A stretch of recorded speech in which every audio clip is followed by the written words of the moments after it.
Imagine a place so remote, it feels like a secret, hidden away from the world, untouched by the rush of modern life. Nauru, a tiny island nation adrift in the vast Pacific, is one of the world's smallest and least visited countries. It's just south of the equator, surrounded by endless ocean with no close neighbors for hundreds of kilometers in any direction. Nauru's isolation shapes its unique character. Time here moves to the rhythm of the sun and sea, and life unfolds at a gentle, unhurried pace.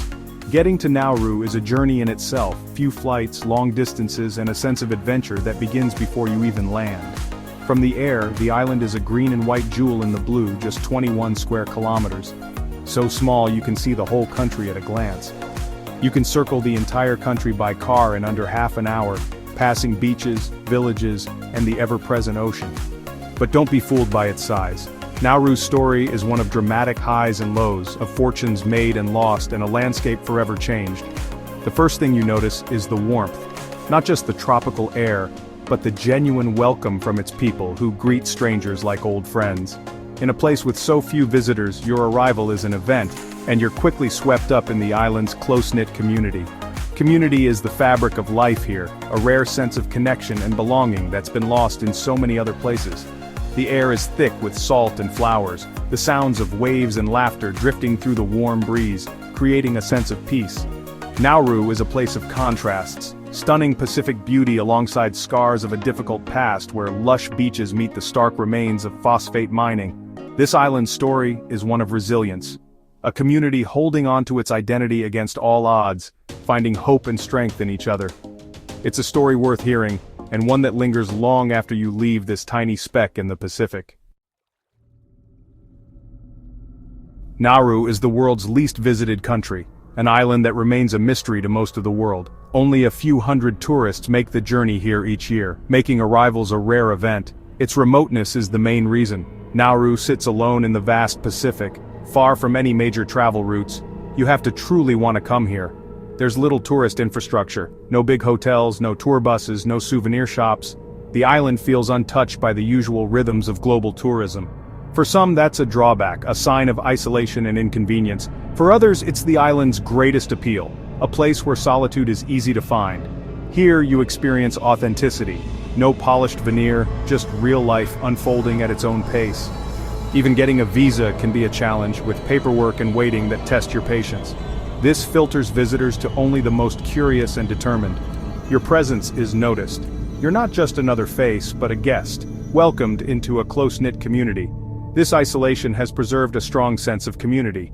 Everyone knows everyone, and stories are shared face to face. But it also means limited access to goods, services, and opportunities. Everyday life here is shaped by what the island can provide.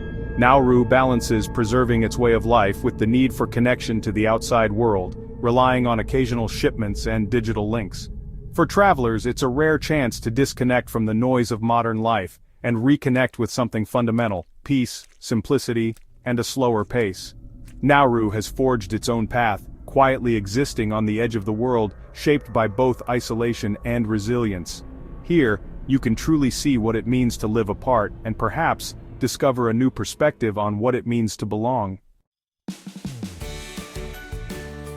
Life in Nauru moves at a gentle, unhurried pace, where the days are guided by the rhythms of nature and the warmth of community. The island's way of life is shaped by the ocean and the sun, which set the tempo for daily routines and celebrations alike. Fishing is central to Nauruan identity. Each morning, men set out at dawn, their boats slicing through calm waters, hoping for a good catch of tuna or marlin to feed their families and support the community. The sea is everything here, a source of food, a playground for children, and a constant companion that shapes every aspect of island life. Family and community are the heart of Nauruan society, large, close-knit, and always looking out for one another, whether it's sharing meals or celebrating milestones together. Doors are open, neighbors share food without hesitation, and children play freely along the coast, their laughter echoing across the sand. Traditions endure through vibrant gatherings, music and dance, passed down through generations. Even as some customs have faded with time, the art of frigate bird catching remains, a symbol of heritage and status requiring skill, patience, and deep respect for nature. You'll see tamed frigate birds perched outside homes, a living link to the past and a reminder of the island's unique traditions. Sport unites the island. Australian rules football is the national passion, with lively weekend games drawing crowds and bringing everyone together. Weightlifting is another source of pride, with Nauruans excelling internationally and inspiring the next generation of athletes. These shared passions, fishing, football, family, are the threads that weave together the fabric of daily life, creating a sense of belonging and purpose. They create a resilient, connected community, where everyone has a role and support is always close at hand. In Nauru, you witness the power of togetherness in a world that often feels divided, and the strength that comes from unity. It's a culture defined by connection, pride, and the enduring spirit of its people. Obesity is a visible, complex crisis in Nauru, one of the highest rates in the world. The roots lie in history. Once, diets were fresh fish and local produce. Phosphate wealth brought imported processed foods, tinned meats, sugary drinks, white rice. Mining destroyed farmland, making fresh produce scarce and expensive. Most families rely on cheap, high-calorie imports. It's an economic reality, not just a choice. The health impact is profound: lower life expectancy, strained healthcare, and daily struggles. Yet there's resilience, efforts to promote exercise, healthier eating, and even small-scale gardening. It's a slow, uphill battle, but the community is determined to change. Nauru's health crisis is a cautionary tale about the cost of rapid change and lost traditions. It's a reminder of how environment, economy, and health are deeply connected. The fight for a healthier future is ongoing. Nauruans face it with courage. Nauru's story is shaped by phosphate, a treasure formed from ancient bird droppings. For decades, this tiny island was one of the world's richest per capita, thanks to its phosphate deposits. Mining began under colonial rule, but after independence, Nauruans took control and wealth poured in. Free education, healthcare, and ambitious investments followed. But the wealth was built on a finite resource, and the environmental cost was devastating. Mining stripped away the island's interior, leaving a barren, jagged wasteland called topside. When the phosphate ran out, so did the money. Mismanagement left the nation nearly bankrupt. Nauru went from riches to poverty almost overnight. The environmental scars remain. 80% of the island is uninhabitable. Nauru's boom and bust is a cautionary tale about the dangers of relying on a single resource. The land and people still bear the consequences. It's a lesson in the true cost of short-term gain. Despite its scars, Nauru's coastline is stunning, a narrow ring of life around a wounded heart. Secluded beaches, swaying palms, and turquoise lagoons define the shore.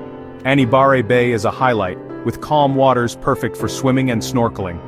The coral reefs, though damaged in places, still teem with marine life, colorful fish, vibrant corals, and the occasional sea turtle. The ocean is a vital part of Nauru's identity and daily life. The interior, topside, is a haunting landscape of limestone pinnacles, a stark reminder of the island's past. Yet nature is slowly reclaiming it, with green shoots pushing through the rock. Buada Lagoon, the island's only freshwater lake, is a lush oasis amid the desolation. It's a tranquil spot, surrounded by palms and homes, a glimpse of what once was. The contrast between coast and interior is dramatic. Nauru's landscapes tell a story of loss, resilience, and hope. Even in devastation, beauty and renewal persist. The island is a photographer's dream, full of contrasts and surprises. Nauru faces immense challenges: economic, environmental, and existential. With phosphate gone, the economy relies on foreign aid and a controversial asylum seeker processing center. Most of the island is uninhabitable, forcing dependence on imports for almost everything. Climate change is the gravest threat. Rising seas endanger the narrow coastal strip where everyone lives. Fresh water is scarce, healthcare is strained, and opportunities are limited. Many young Nauruans look abroad for a future. Yet, the people show remarkable resilience and pride. There's no self-pity, just determination to adapt and survive. They've weathered colonialism, wealth, collapse, and now face the future with hope. Nauru's greatest asset is its people's strength. Their story is one of survival against the odds. They are determined to build a sustainable future. In a world obsessed with the familiar, Nauru reminds us there's still so much to discover. Visiting isn't about luxury, it's about learning, challenging assumptions, and connecting with real stories. Nauru's history is a microcosm of global issues, environmental destruction, health crises, and climate change. By understanding Nauru, we learn about our own societies and the consequences of our choices. Travel here is a privilege. Interactions are genuine, and you're welcomed as a guest, not just a tourist. These connections foster empathy and break down barriers. Nauru's story urges us to look beyond the obvious, to seek out places with untold stories. The world is vast and full of lessons, if we're willing to listen.